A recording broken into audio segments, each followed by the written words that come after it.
Well, I want to talk spoilers about this movie. Okay, so we're going to jump into spoilers. Non-spoiler thoughts. Yes, go see it. I think it's worth your time. It's a solid movie. Yeah. So spoilers for Split. If you haven't seen it, don't watch anymore. Welcome to the show, in case this is its own thing. Yeah. So we're going to talk Split spoilers. Split spoilers. Split spoilers. We're trying to record here, Nick. Yep.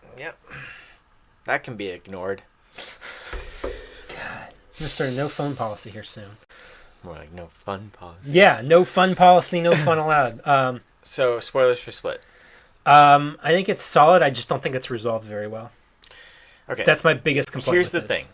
I think that the movie, as a movie, only works all right. Mm-hmm. I think that there is some interesting ideas, a very interesting central character that I would like to see brought out, and then there's the ending, which gets me pumped anyway, even though I think the ending is done poorly. The tag ending. The tag. Yes. I think the tag is very exciting. We're in spoilers, so we can say whatever we want. So at the end, if you were like, I'm just gonna watch it anyway, the end of the movie, this movie ends up being it's a quasi sequel to 2000's Unbreakable, Mm-hmm. a movie that I absolutely adore. Yeah. Like, love Unbreakable. And so, he says his line, like, they're all going to know me now, or whatever, know us now. And then it kind of cuts to black, goes back in, you see the diner, and the music starts playing. I immediately knew that music. I've been listening to that score. I didn't catch anything. It's on my Pandora movie soundtracks. Thomas Newman's on there, plays his music all I've the only time. seen it once. Or James Newton Howard. And I instantly, like, the music started playing, and I was like, what the fuck's happening? Like literally, what is this? Mm-hmm.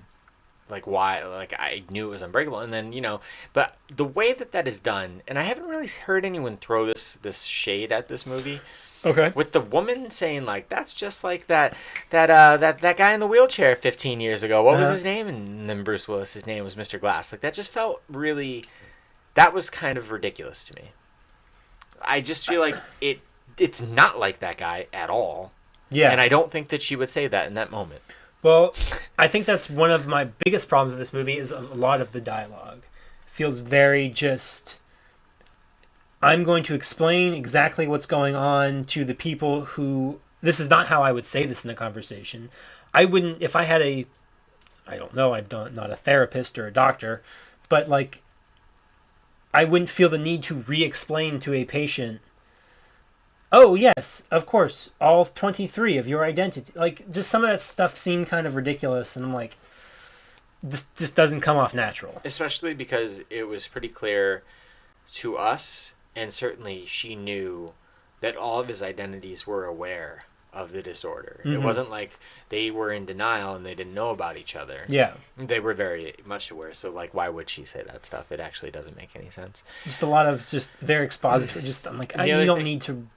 If this is setting up a sequel to Unbreakable that does not feature the what's the actress's name? Anya Taylor-Joy. Yeah, I think so. If it doesn't follow her character at all anymore, if she's just gone, then I feel like the storyline of the three girls, too much focus was put on it, mm-hmm. and not enough resolution was given. Yep.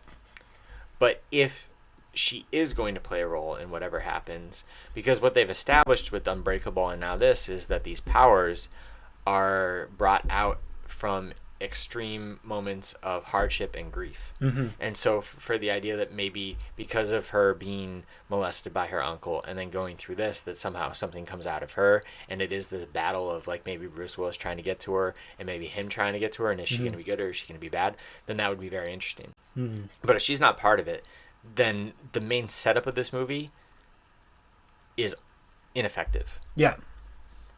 It remains to be seen, though. I mean, one of my biggest problems with the movie is her story isn't resolved at all. Like, I kept waiting. I mean, in a way, it is, though. But you still have, like, throughout the whole movie, you've got these shots of her with her uncle and with her.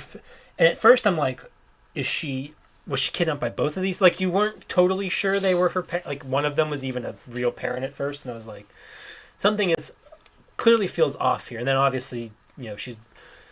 But I kept waiting for, like, that turn in her in this movie. Like, to Right. be a contained movie, to have its own arc with her, of, like, towards the end, like, she's remembering all the shit with her uncle. She's finally got that shotgun moment again to sort of almost relive that moment that she tried to do years ago.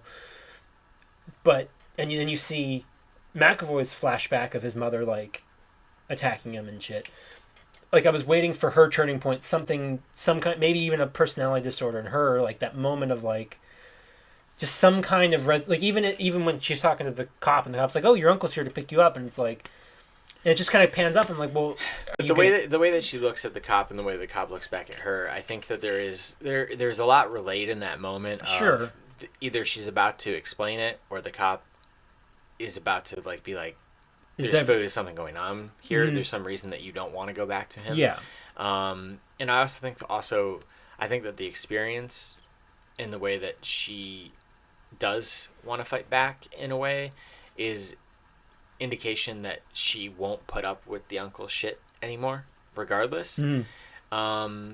But we need to see it. yeah, There's just something missing, and that's why I think that it will play into it, because I think that the reason that he doesn't kill her, because the shotgun wasn't going to do anything to him, and I'm really happy that the shotgun, that moment of her being able to pull the trigger, didn't matter.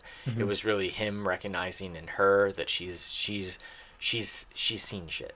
yeah, Like, she is real. She's gone through things, and that's the whole thing. His whole belief that people who go through traumatic events are the people who are awakened. Because that was also what Unbreakable was about. And, I think that there's some really cool seeding of what a potential sequel, and this movie's made a lot of money. I guess he's going to be able to make the movie that he wants to make. The idea that when he says that his father left on a train and never came back, his father clearly was on the train that Mr. Glass crashed. What was I gonna say? There was became that. David I Dunn. read some rumor or whatever or some theory of like, yes, And he goes and he brings the rose and everything, and like that's clearly, and then the whole, it's great setup for, if Mr. Glass is in the next one, because he's alive at the end. I haven't seen Unbreakable he's alive. in years. If McAvoy goes to him, and then if he eventually finds out that Mr. Glass caused the train accident that killed his dad, then there's a lot that could happen there. And somebody with that much strength and then somebody that fragile might not work out too well for Mr. Glass. But, I'm excited about the idea of all of that. And all of that excitement really comes, it's based on like two things. One, I love Unbreakable, and two, I thought James McAvoy was amazing in this movie. He's very, very, very, very good. Yeah. And it's a showy performance. I think it's not easy to act. I think I said something about actors earlier in the week that I want to keep saying. I'm not saying that it's not easy to do what he did, but it is a showy thing. Like, I think that it's easier to act out than it is to relay a lot. They're very over the top personalities. But there's just so much about the way that he adds little flourishes. Yeah, to what they like do, even where it's those just moments like, you wow, see him it's so switch, unique. and like just like the moment of when he becomes, I don't remember the woman's name, and he just kind of like acts like still got that little like sweater on, and he kind of like adjusts. The one thing I did think was kind of weird was when she gets on the computer. It's the same kind of BVS problem I had, where there just happens to be a single diary entry from all 23. I'm like, that's really convenient. Yeah, I don't really know how you, like, that almost makes it seem fake. Yeah. The disorders, that they aren't unique personalities, because how could he convince every personality to do that? Or how would every personality know to do that? Yeah. Even though they are communicating and with the chairs. I also and the thought it was weird that Kevin wasn't the first personality on there. That was an odd thing that I noticed. Yeah. But some of that stuff was just like, I don't know. Like, it would have been different if you had a file and you opened up the file and there was like I really it's like, oh, here's Barry, and it's like entries. Here's I feel like so he had a really interesting outline for what this movie could be. An idea that goes back, if you believe him, 20 years for the idea of this connecting to Unbreakable. But I think that the funding came together very quickly after the visit, and he wrote the actual script, very quickly. That's what it feels like to me. Yeah. And it might not be true, but that is with a lot of the dialogue issues and some of how the way that some of it works. I don't know. The other thing, one of the things about Unbreakable that I love is the movie is very, very, very deliberately paced, very, deliberate in all of its actions, to the point where I don't really know that like this feels like it actually could exist in that universe set up by that movie. Like I can't imagine these movies, like if you were to watch them back to back, you'd be like, those don't feel like the same thing. Yeah. They don't look like the same thing. They don't feel like the same thing. They aren't the same thing. Well, and I don't know how that works in a sequel. I don't know how you mash those two things. I'm curious to go back and rewatch this through the lens of Unbreakable. Now that you know it is a sequel, if there's more, like the train thing, more little things to pick up on that Maybe. tie it in. Yeah, I mean, because I was never once was I thinking that that's what this could be as I was watching it, and so I don't know, maybe. I also wonder, and this I was texting with a buddy of mine after I saw it because he wanted to know what I thought, and one of my concerns is how many people care. Well, all right. So that's what I had tweeted, I think, after the movie, and I think I said like it's just a very ballsy way to end a movie in 2016, and you know, some people that had seen the movie that brought it up with me, and they were like, "Oh, why?" Just because it, you know, because it was a sequel to that movie, and it's like, well, kind of. What I basically mean is this was a PG-13, right? Yeah. Horror movie in 2017. The vast majority of the audience that has gone to see this has, I almost assure you, not seen Unbreakable. Yeah. So, like, what does that scene mean to them? Mm-hmm. It's just... I think I heard somebody, as I was going out of my theater, say, like, oh, Bruce Willis, The Sixth Sense, this is connected to that. And it's like... Well, it's almost like, you know, when we see, like, the Tesseract for the first time in the post-credit sequence of a Marvel movie. And like there's some people in the crowd who get it, but if you're just a casual and it's different than that because it's obviously connected to a bigger plot. And it's that more going connected. in. It's more part of the movie than a stinger. But like the first time, like in Captain America, when he comes back and you see the thing for the first time, I didn't know what that was because I don't read comics. But people who did were like, "Oh, I know exactly what that is." Right. And that's a little bit different because you are at that point, you know that these movies are building towards something. Right. You're just seeing this as, oh, it's the new M. Night Shyamalan movie. If I didn't know what Unbreakable was, if I had never seen Unbreakable, I would have been like, oh, I don't know what that is. And I feel like you said, like the standard demographic for this movie, a PG-13 horror film crowd, will not know what Unbreakable is. Honestly, some of them weren't born when that movie came out. That movie came out 17 years ago. Yeah. Like, that's crazy to say. Like, I remember going to see it, you know, I think after Thanksgiving in 2000. Theater 4 at Londonderry, New Hampshire, you know, O'Neill Theaters. But that's why it is a ballsy thing. But, like, it is a really cool thing that this was not out. It did not leak. I did not hear about it. I have a buddy of mine saw it 4 months ago at Fantastic Fest or one of those, like, and I texted him after. I was like, did they have that part? And he's like, yeah. And I was like, and there was a lot of people. He's like, yeah, there's a lot of people in there. Like, there was a ton of people there. Everybody was talking about it. I was like, how did this never, like, get out? Like, good job, people. Like, how there was never even, like, a story coming out, like, not even mentioning Split, but just like, oh, you know, Shyamalan thinking about coming back to the Unbreakable universe, something like that. Yeah, None of that happened. The only thing that I remember after the visit, I remember them saying that he was developing a movie with Bruce Willis, and that Bruce Willis and him were going to do a movie. And and as I was going to see Split, I was like, oh yeah, his next movie's like supposed to have Bruce Willis or something after this.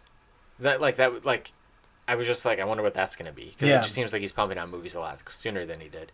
But I like that we are at a point, and I need to see The Visit now, but I like that we're at a point with Shyamalan where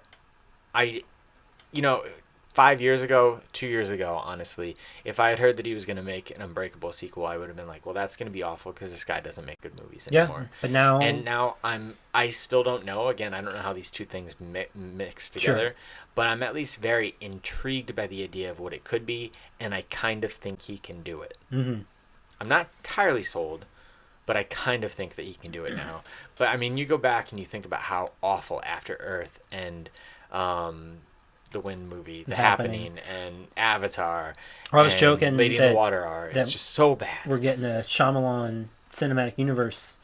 Maybe Mark Wahlberg's going to show up in the And the Unbreakable sequel, and I think we just found some I'm killer pretty plants. sure when she's out with the cop in the car, at one point the cop's hair kind of slightly ruffles. So I guess the wind was there at Yeah, least. the wind was there. The wind Because think the drives. whole most of the movie took place in that basement. There wouldn't have been any wind there.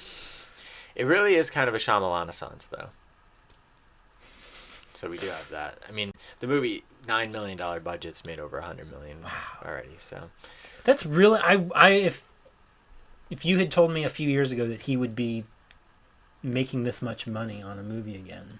and that he would be able to bring it within himself to spend as little on a movie as he did on the last two ones. Yeah. Because what was his downfall was getting so much acclaim, getting so much power, getting so much funding, that the stories that he started telling were not the introspective, more personal, grounded stories, grounded in some sort of reality while still Well, maybe that's why this has outrageous. happened. He was forced to get back to and that. that would be my biggest fear now, is that Split made a lot of money and The Visit made money, and now I hope that Blumhouse is still totally involved in whatever Unbreakable 2 is, this movie, and I hope that they don't have much more money for it than they did on this. And they haven't confirmed that there's going to be. Have they because I still haven't seen. He said reports that his of it. next movie will be Unbreakable 2. Really? But has anybody officially greenlit that? No. Gotcha. So there you go. So that's Split. I do think that you should see it if you haven't and you watch this whole thing. Cat's out of the bag on that cool ending. But Yeah.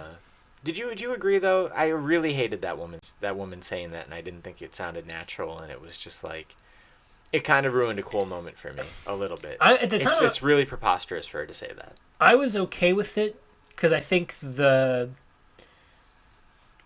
music didn't give it away. So like I was kind of just just sitting in there, general, and it was her like, oh, the saying that, horde, and it's she like, was just what? like, oh, isn't that like kind of like that wheelchair guy from the 15 years? It's not though. No, but like a superhero. I don't know. But then I was just kind of like, oh yeah, oh, Unbreakable, this ties it. And then she leans back, and then you see Bruce Willis, and I was like, oh shit. Yeah, I mean it's really cool, but it's still, to me, it's just like, maybe there was another way. Yeah. I mean, yeah. I don't know, but I'm still excited about the potential of that movie. So that's Split. What'd you think of Split? Let us know in the comments below. Or you can tweet at either of us. You can tweet at me at Rich Belson. I'm Matt Stonks. Channels on Twitter at OABeer_official. You can find us on Facebook at facebook.com/overabeer. On Instagram at over_a_beer. And of course right here at youtube.com/overabeer. But that'll wrap things up for today. So until next time, drink up. And you know what we have to do now? Split. Hey!